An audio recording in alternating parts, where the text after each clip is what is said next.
नमस्कार, स्वागत है आपका डेली 24 भारत देख रहे हैं आप और मैं हूं आपके साथ लता। बुलेटिन की शुरुआत करेंगे अहम खबर के साथ। सीएम योगी आदित्यनाथ ने गोरखनाथ मंदिर में जनता दर्शन लगाया, जिसमें लगभग 200 लोगों की समस्या उन्होंने सुनी है और त्वरित समाधान के निर्देश भी दिए।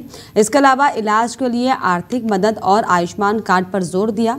जमीन विवाद और पुलिस राजस्व मामलों में भी निष्पक्ष कार्रवाई के आदेश जो है सीएम की तरफ से दिए गए हैं। गोरखपुर प्रवास के दौरान मुख्यमंत्री योगी आदित्यनाथ ने लगातार जो है दूसरे दिन गोरखनाथ मंदिर में जनता दर्शन आयोजित किया, जहां पर उन्होंने लोगों की समस्याओं को सुनते हुए अधिकारियों को तुरंत कार्रवाई के निर्देश दिए। उन्होंने ये स्पष्ट किया है कि जनता की हर परेशानी का समाधान करना सरकार की सर्वोच्च प्राथमिकताओं में शामिल है। मंगलवार सुबह मंदिर परिसर में आयोजित जनता दर्शन में लगभग 200 लोग मुख्यमंत्री से मिले। सीएम योगी ने महंत दिग्विजयनाथ स्मृति भवन के बाहर बैठे प्रत्येक व्यक्ति से व्यक्तिगत रूप से बातचीत की और भरोसा दिलाया कि सभी को न्याय मिलेगा। जमीन से जुड़े विवादों और कब्जे की शिकायतों पर उन्होंने सख्त कानूनी कार्रवाई करने के निर्देश दिए हैं।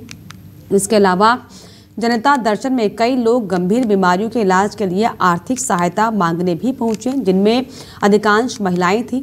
मुख्यमंत्री ने आयुष्मान कार्ड की स्थिति जानी और जिनके पास कार्ड नहीं था उन्हें सरकारी मदद का भरोसा दिलाया। उन्होंने अफसरों को निर्देश दिया कि इलाज से जुड़े सभी आवेदन तत्काल निपटाए जाएं और पात्र लोगों के आयुष्मान कार्ड जल्द से जल्द बनवाएं।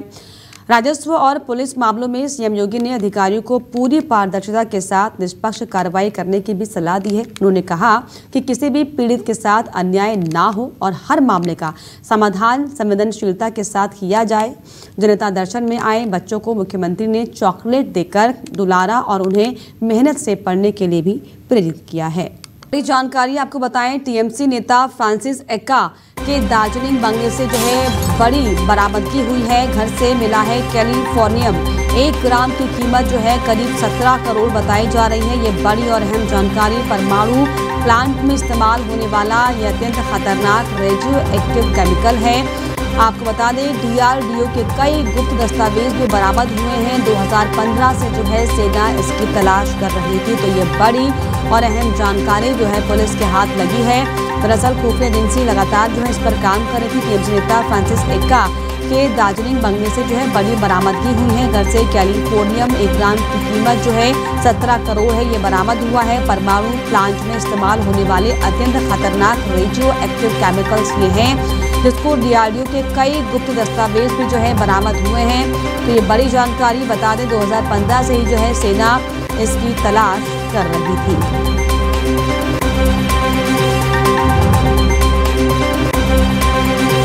आगे बढ़ेंगे, बड़ी जानकारी। आजम खान और उनके बेटे अब्दुल्ला आजम को बड़ा झटका लगा है। 2 पैन कार्ड केस में एमपी एमएलए मजिस्ट्रेट कोर्ट ने जो है 7 साल की कैद सुनाई है। दोनों दोषी करार साबित हुए हैं। अदालत ने 50,000 रुपए का जुर्माना भी लगाया है और फैसला आते ही आजम और अब्दुल्ला को न्यायिक हिरासत में लिया गया है। कल ही जो है आजम खान देखिए जेल जो है वापस पहुंचे थे, लेकिन अब जो है उन पर तमाम जो केस दर्ज है उसको लेकर भी जो है बड़ा झटका लगा है, क्योंकि आजम खान और उनके बेटे को ये बड़ा झटका, जिसमें 2 पैन कार्ड केस में एमपी एमएलए मजिस्ट्रेट कोर्ट ने 7 साल की कैद सुना दी है। दोनों दोषी करार हो गए हैं और अदालत ने 50,000 रुपए का जुर्माना भी लगाया है।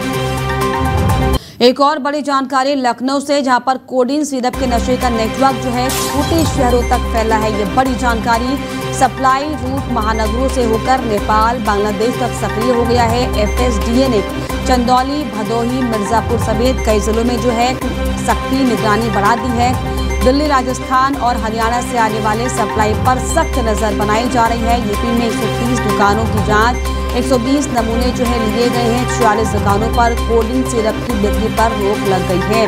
तो ये बड़ी और अहम जानकारी आपको बता दें, जिसमें 46 दुकानों पर कोडिन सिरप पर जो है रोक लगा दी गई है। लखनऊ से बड़ी जानकारी। कोडिन सिरप के नशे को नेटवर्क जो है छोटे शहरों पर इसका इस्तेमाल हो रहा था। सप्लाई रूट महानगरों से होकर नेपाल बांग्लादेश तक सक्रिय थे। एफएसडीए ने चंदौली, भदोही, मिर्जापुर समेत कई जिलों में जो है निगरानी को अब कड़ा कर दिया है। दिल्ली, राजस्थान और हरियाणा से आने वाली सप्लाई पर भी जो है सख्त नजर रखी जा रही है। एक और बड़ी जानकारी, सोनभद्र खनन हादसे पर बड़ा विवाद सामने आया है, जिसमें खनन हादसे पर अधिवक्ताओं ने आरोप लगाए हैं।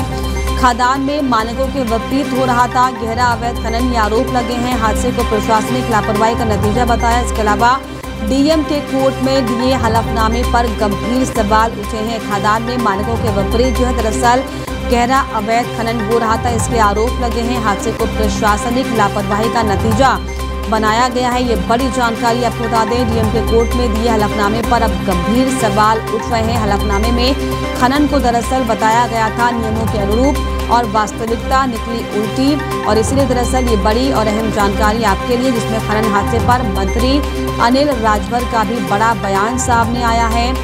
डीएम के हलफनामे सहित पूरे मामले की जांच होगी, राजभर की तरफ से कहा गया है। इसके अलावा कार्रवाई के आश्वासन के बाद भी खनन व्यवस्थाओं पर जो है जवाबदेही की जो बहस अब साफ तौर पर तेज होती दिखाई पड़ रही है। अहम जानकारी जिसमें खनन को लेकर दरअसल ये बड़े खुलासे हुए हैं। खदान में मानकों के विपरीत जो है काम हो रहा था। हादसे को प्रशासनिक लापरवाही का नतीजा इसे बताया गया है। यह अहम और बड़ी जानकारी आपके लिए, जिसमें डीएम के कोर्ट में हलफनामे पर अब गंभीर सवाल उठ रहे हैं। मुजफ्फरनगर के बघरा ब्लॉक के गांव दूधाहेड़ी से एक गंभीर शिकायत सामने आई, जहां पर पीड़ित युवक कमल प्रजापति ने आरोप लगाए हैं कि लेखपाल बसंत ने बिना किसी पूर्व नोटिस या फिर चेतावनी के उसके घर पर बुलडोजर चलवा दिया। कमल के अनुसार लेखपाल ने उससे व्हाट्सएप कॉल के माध्यम से रिश्वत की मांग की थी, और जब उसने पैसे देने से इनकार कर दिया तो बदले की भावना से उसके घर को गिरवा दिया गया। कमल ने बताया कि जिस जमीन को सरकारी भूमि बताकर कार्रवाई की गई वो वास्तव में उसके पिता ने करीब 20 साल पहले 35,000 रुपये में खरीदी थी, और तब से परिवार उसी पर रह रहा है। पीड़ित का कहना है कि गांव का प्रधान भी उसे लगातार परेशान कर रहा था और गरीब होने का फायदा उठाकर उसे बेघर करने की साजिश रच रहा था। इस अन्याय के खिलाफ कमल ने जिलाधिकारी को प्रार्थना पत्र देकर न्याय की गुहार लगाई है, और अब सीधे मुख्यमंत्री से हस्तक्षेप की अपील की जा रही है। कमल का ये कहना है कि उसे उम्मीद है कि सरकार उसकी पीड़ा सुनेगी और दोषियों के खिलाफ सख्त कार्रवाई की जाएगी। साथियों, मैंने ग्रेजुएशन किया है और मैं कंपटीशन की तैयारी कर रहा हूँ। मेरे पिताजी एक मज़दूर हैं। साथियों, मैंने हाल ही में गांव में ही स्थित अपने 1-200 गज के प्लाट में एक ढांचे का निर्माण कराया था। यह प्लाट मेरे पिताजी ने गांव के ही निवासी एक किसान जितेंद्र चौधरी पुत्र उदय सिंह से खरीदा था। इस प्लाट का जो बैनामा नहीं था, बल्कि एक स्टाम्प द्वारा यह ज़मीन मेरे पिताजी को हस्तांतरित की गई थी, बेची गई थी, जिस स्टाम्प पर ज़मीन का मूल्य और विवरण सारा लिखा हुआ है। साथियों, 4 नवंबर को क्षेत्रीय अधिकारी पटवारी लेखपाल बसंत कुमार ने आकर इसके निर्माण में बाधा पहुंचाई और गाली गलौज करते हुए 20,000 रुपये की डिमांड की मुझसे, और कहा कि यह ज़मीन सरकारी ज़मीन है, आप इस पर अवैध निर्माण कर रहे हो। साथियों, वहां पर उपस्थित मिस्त्री, मेरी माताजी, पिताजी, मैं सभी लोगों ने रिक्वेस्ट की कि हम गरीब मजदूर हैं, हमने कर्ज लेकर भैंस बेचकर इसका निर्माण करा रहे हैं। कहने लगा मुझे इससे मतलब नहीं। हमने कागज़ भी दिखाए। उसने हर चीज़ को नज़रअंदाज करते हुए धमकी दी कि मैं इसे गिरा दूंगा और पैसों की व्यवस्था की जाए। श्री राम जन्मभूमि तीर्थ क्षेत्र के महामंत्री चंपत राय ने आगामी ध्वजारोहण समारोह का सुचारू और सुरक्षित रूप से संपन्न कराने के लिए आगंतुकों से विशेष अपील की है। उन्होंने कहा कि कार्यक्रम में बड़ी संख्या में श्रद्धालु और अतिथि शामिल होने वाले हैं, इसीलिए यातायात व्यवस्था को सुव्यवस्थित बनाए रखना अत्यंत आवश्यक है। इस संबंध में उन्होंने अनुरोध किया है कि सभी आगंतुक अपने वाहनों को केवल निर्धारित पार्किंग स्थलों पर ही खड़ा करें और पुलिस व स्वयंसेवकों द्वारा दी जा रही दिशा निर्देशों का पूरा पालन करें। चंपत राय ने यह भी स्पष्ट किया कि अव्यवस्थित पार्किंग से कार्यक्रम स्थल पर भीड़, जाम और सुरक्षा संबंधी समस्याएं उत्पन्न हो सकती हैं, इसीलिए सभी का सहयोग बेहद महत्वपूर्ण है। उन्होंने आगंतुकों से आग्रह किया है कि वे व्यवस्थाएं बनाए रखने में प्रशासन का साथ दें ताकि समारोह गरिमा और अनुशासन के साथ संपन्न हो सके। पीलीभीत में आवास योजना से जुड़ी कथित रिश्वतखोरी का मामला सामने आने के बाद एक वीडियो तेजी के साथ वायरल हो रहा है। बताया जा रहा है कि बिसलपुर ब्लॉक के ढकवारा गाँव के प्रधान ने सचिव अनिल पर यह आरोप लगाया है कि उसने आवास दिलाने के एवज में उससे 4,000 रुपए लिए थे। इस मामले को लेकर एडीओ पंचायत नूरुद्दीन के कमरे में पंचायत बुलाई गई, जहां पर आरोपों पर बातचीत के दौरान रकम वापस करने की प्रक्रिया चली है। इसी दौरान दोनों पक्षों में तीखी नोकझोंक और हंगामा हो गया। प्रधान ने यह भी आरोप लगाया कि सचिव ने उसे जान से मारने की धमकी दी है। वायरल वीडियो ने आवास योजना में रिश्वतखोरी की पोल खोल दी है और विभागीय कार्य प्रणाली पर कई गंभीर सवाल खड़े कर दिए हैं। गीत में समाज कल्याण विभाग द्वारा संचालित मुख्यमंत्री सामूहिक विवाह योजना के तहत विधानसभा पूरनपुर क्षेत्र में बड़े स्तर पर सामूहिक विवाह कार्यक्रम आयोजित किया गया। यह समारोह पूरनपुर विकासखंड नगर पालिका परिषद पूरनपुर और नगर पंचायत करीनगर के संयुक्त प्रयास से Chaitanya techno school Assam road Puranpur परिसर में संपन्न हुआ। कार्यक्रम में मुख्य अतिथि के रूप में विधायक पूरनपुर बाबूराम पासवान, नगर पालिका अध्यक्ष शैलेंद्र गुप्ता, नगर पंचायत करीनगर अध्यक्ष जिलाधिकारी ज्ञानेंद्र सिंह, अपर जिलाधिकारी रोशनी यादव, जिला समाज कल्याण अधिकारी चंद्रमोहन बिश्नोई सहित कई जनप्रतिनिधि उपस्थित रहे। कार्यक्रम में निर्धारित 465 जोड़ों में से 420 नव दंपतियों का विवाह विधिवत संपन्न कराया गया, जिसमें 8 जोड़े अल्पसंख्यक समुदाय के भी शामिल थे। अधिकारियों और जनप्रतिनिधियों ने सभी वर वधू को शुभकामनाएं देते हुए आवश्यक उपहार सामग्री वितरित की और उनके खुशहाल दाम्पत्य जीवन की कामना की है। इस पावन अवसर पर उपस्थित सभी अतिथियों ने नवविवाहितों को वैवाहिक बंधन में बांधकर जीवन की नई शुरुआत करने पर आशीर्वाद देते हुए उन्हें परिवार और समाज के प्रति अपने दायित्वों का ईमानदारी से निर्वहन करने की भी प्रेरणा दी है। लखनऊ से बड़ी जानकारी आपको दे दें, व्यापारी पर 12.58 करोड़ की जीएसटी चोरी का गंभीर आरोप लगा है। ये बड़ी जानकारी वरिष्ठ सहायक विकास वर्मा की शिकायत पर इसमें एफआईआर जो है वो दर्ज की गई है। फर्जी बिजली बिल लगाकर दरअसल जीएसटी का पंजीकरण कराया गया था, ये आरोप सामने आए हैं। इसके अलावा निरीक्षण में फर्म का कोई भी अस्तित्व नहीं मिला है। जीएसटी पोर्टल पर 2 फर्मों के नाम पर जो है कारोबार दिखाया गया और 2 फर्मों के नाम पर की गई भारी टैक्स की चोरी। ये बड़ी जानकारी आलमबाग पुलिस ने व्यापारी से कागजात तलब किए हैं और इसको लेकर जांच जो है अब तेज कर दी गई है। तो ये बड़ी और अहम जानकारी आपको बता दें, जिसमें दरअसल व्यापारी पर 12.58 करोड़ की जीएसटी चोरी के गंभीर आरोप लगे हैं और इसमें वरिष्ठ सहायक विकास वर्मा की शिकायत पर ये एफआईआर जो है की गई है। बड़ी और अहम जानकारी, फर्जी बिजली बिल लगाकर दरअसल जीएसटी का पंजीकरण कराया गया था। निरीक्षण में फर्म का कोई भी अस्तित्व नहीं मिला है, जिसके बाद से जो अब सवाल इस पूरे मामले को लेकर उठने लगे हैं। पीलीभीत के थाना घूचिहाई क्षेत्र में पुलिस और गौ तस्करों के बीच गंभीर मुठभेड़ हो गई। जानकारी के अनुसार पुलिस टीम गश्त के दौरान संदिग्ध गतिविधि देखकर गौ तस्करों को रोकने का प्रयास कर रही थी। इसी दौरान जो एक तस्कर ने खुद को बचाने के लिए पुलिस पर अचानक फायरिंग शुरू कर दी। पुलिस ने भी तुरंत जवाबी कार्रवाई करते हुए गोली चलाई है, जिसमें एक गौ तस्कर के दाहिने पैर में गोली लगी और वो जमीन पर गिर पड़ा। वहीं उसका दूसरा साथी मौके का फायदा उठाकर पुलिस को चकमा देते हुए फरार हो गया, जिसके तलाश में टीमें दबिश दे रही हैं।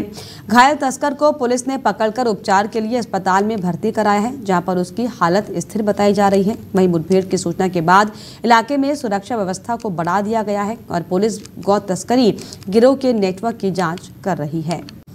आजम खान के दोबारा जेल जाने पर प्रतिक्रिया देते हुए बीजेपी प्रवक्ता राकेश त्रिपाठी ने तीखी टिप्पणी की है। उन्होंने कहा कि जो जैसा कर्म करता है उसे वैसा ही परिणाम भुगतना पड़ता है।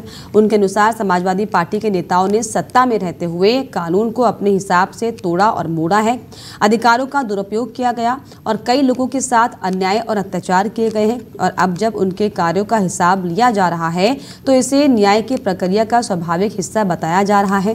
राकेश त्रिपाठी ने व्यंग करते हुए कहा कि अगर इस कार्रवाई से सपा नेताओं को दर्द हो रहा है तो उन्हें अपनी तकलीफ दूर करने के लिए स्वयं ही दर्द निवारक दवा का इंतजाम कर लेना चाहिए, क्योंकि अब कानून अपना काम कर रहा है और किसी का रसूख उसे नहीं रोक सकता। जब बोया पेड़ बबूल का तो आम कहां से होए, जैसी करनी वैसी भरनी। आजम खान ने सत्ता के रसूख में कानूनों को तोड़ा था, मरोड़ा था, कदमों की तलब कुचला था। आज न्याय हो रहा है, कानून साक्ष्यों की बुनियाद पर फैसला दे रहा है और इसीलिए आजम खान को अब फिर जेल की सलाखों के पीछे जाना पड़ेगा। इस बात से समाजवादी पार्टी के साथियों को दर्द जरूर होगा, लेकिन वो दर्द निवारक गोलियां खाएं, क्योंकि यह दर्द घटने वाला नहीं है। सत्ता में रहते हुए जो अत्याचार किया है, पाई पाई का हिसाब हो रहा है। जब बोया पेड़ बबूल का तो आम कहां से होए, जैसी करनी वैसी। नोएडा सेक्टर 18 स्थित कृष्णा अपरा प्लाजा में लगी आग के मामले में खुलासा हुआ है कि इमारत बिना फायर एनओसी के ही संचालित की जा रही थी। जांच में सामने आया कि बिल्डिंग संचालक लंबे समय से सुरक्षा नियमों की अनदेखी कर रहे थे। यहां तक कि फायर एग्जिट गेट भी अवरुद्ध पाया गया। इमारत में बिना अनुमति आधा दर्जन से ज्यादा रेस्टोरेंट चल रहे थे और अवैध निर्माण और अतिक्रमण भी किया जा रहा था, लेकिन नोएडा अथॉरिटी ने इस पर कोई रोक नहीं लगाई। बताया गया कि रेस्टोरेंट की अवैध और खराब वायरिंग की वजह से दूसरी बार आग लगी है। पहले भी बिजली कनेक्शन काटा गया था, लेकिन उसे फिर से बिना एनओसी के जोड़ लिया गया। फायर विभाग की अनदेखी का अंदाजा इसी से लगाया जा सकता है कि बिना फायर एनओसी के 50 से ज्यादा ऑफिस और रेस्टोरेंट इस बिल्डिंग में चल रहे थे। प्राधिकरण और दमकल विभाग दोनों की भूमिका पर गंभीर सवाल खड़े हो रहे हैं, क्योंकि बिल्डिंग बायलॉज की जांच और आवश्यक कार्रवाई नहीं की गई।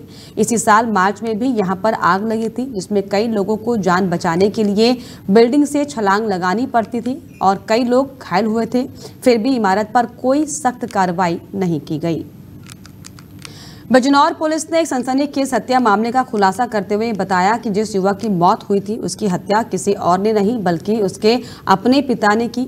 जांच में ये सामने आया कि पिता का अपने ही बेटे की पत्नी के साथ अवैध संबंध था और इसी कारण उसने धारदार हथियार से हमला कर दिया और गोली मारकर बेटे की जान ले ली। पुलिस पूछताछ में आरोपी पिता ने अपना अपराध स्वीकार कर लिया है। इस चौंकाने वाले खुलासे से पूरे इलाके में हड़कंप मचा हुआ है और ये मामला नांगल थाना क्षेत्र का बताया जा रहा है। दिनांक 15 नवंबर 2025 को थाना नागल के ग्राम टिसोतरा के जंगल में सौरभ तोमर नामक एक व्यक्ति की डेड बॉडी मिलने की सूचना प्राप्त हुई थी।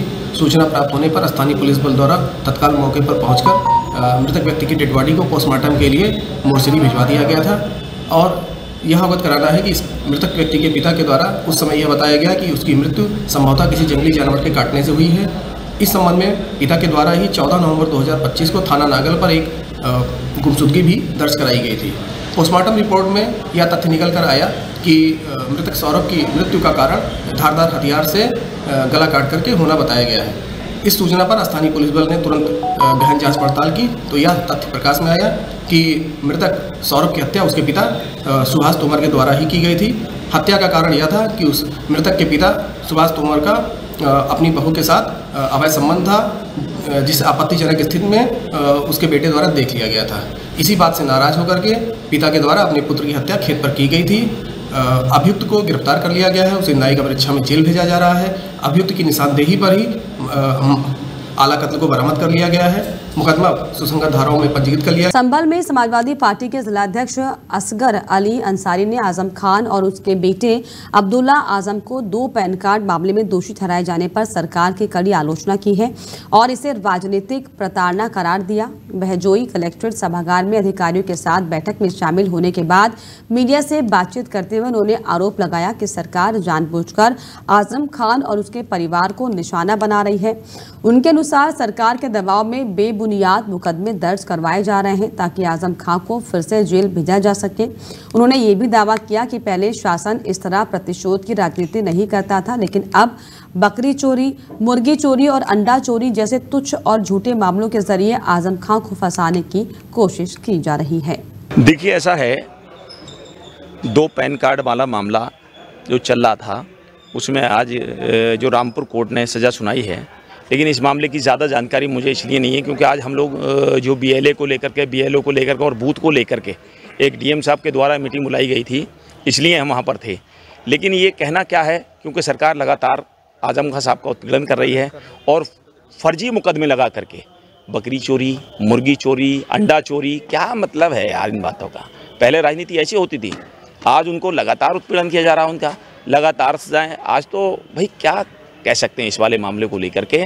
आजम खान साहब का तो इतना उत्पीड़न मैं समझता हूं जब से देश आज़ाद हुआ है किसी नेता का इतना उत्पीड़न किसी सरकार ने नहीं किया जितना आज ये वाली सरकार पूरी ताकत के साथ आज। कौशाम्बी के मंचनपुर कोतवाली क्षेत्र के लोटिया मलकिया स्थित नयंच मेडिकल स्टोर पर इलाज के दौरान एक 47 वर्षीय व्यक्ति की मौत होने का मामला सामने आया है। मृतक सुरेश निवासी मछौली थाना पश्चिम सरीरा 2 दिन पहले ही अचानक चक्कर आने पर गिर पड़े थे, जिसके बाद उनकी तबीयत लगातार खराब होती गई। परिजनों का कहना है कि जाँच में इन्फेक्शन और डेंगू की आशंका जताई गई थी, लेकिन मेडिकल स्टोर पर मौजूद कथित डॉक्टर ने खुद ही उपचार शुरू करते हुए उन्हें पूरी तरीके से ठीक करने का दावा किया है। आरोप है कि गलत दवाइयां और गैर मानक उपचार के कारण सुरेश की हालत और बिगड़ती चली गई और अंततः उसकी जान चली गई है। हैरानी की बात यह है कि परिजन पोस्टमार्टम कराने से मना कर रहे थे, जबकि वे मेडिकल स्टोर संचालक पर गलत इलाज कर उनकी मौत का कारण बनने का गंभीर आरोप लगा रहे हैं। स्थानीय लोगों के अनुसार क्षेत्र में कई मेडिकल स्टोर और झोला छाप डॉक्टर बिना किसी योग्य डिग्री या फिर सुविधाओं के उपचार कर रहे हैं, जिसके चलते आए दिन लोगों को नुकसान उठाना पड़ रहा है। नोएडा प्राधिकरण ने अगापुर से सेक्टर 82 तक बनाए गए एलिवेटेड रोड को आज से ट्रायल के तौर पर आम जनता के लिए खोल दिया है। लगभग 5.5 किलोमीटर लंबी इस परियोजना को 608.81 करोड़ रुपए की लागत से तैयार किया गया है। सड़क निर्माण कार्य साल 2020 में शुरू हुआ था और इसे 2022 तक पूरा करने का लक्ष्य रखा गया था, लेकिन तकनीकी कारणों, निर्माण में देरी और अनुमोदन प्रक्रियाओं के चलते ये प्रोजेक्ट जो है लगभग 3 साल पीछे खिसक गया। पिछले 2 महीनों से एलिवेटेड रोड पूरी तरह से तैयार होने के बावजूद इसके औपचारिक उद्घाटन का इंतजार किया जा रहा था। वहीं किसान संगठनों ने भी समय रहते सड़क को शुरू करने की मांग उठाई थी। अंततः आज प्राधिकरण द्वारा इसे ट्रायल रन के लिए खोलने का निर्णय लिया गया है। इस रोड के शुरू होने से नोएडा के प्रमुख मार्गों पर लगने वाले जाम में काफी कमी आने की उम्मीद है। साथ ही साथ नोएडा और ग्रेटर नोएडा एक्सप्रेस वे पर वाहनों का दबाव कम होगा, जिससे कि यात्रियों को न केवल समय की बचत मिलेगी बल्कि ट्रैफिक मूवमेंट भी सुचारू रहेगा।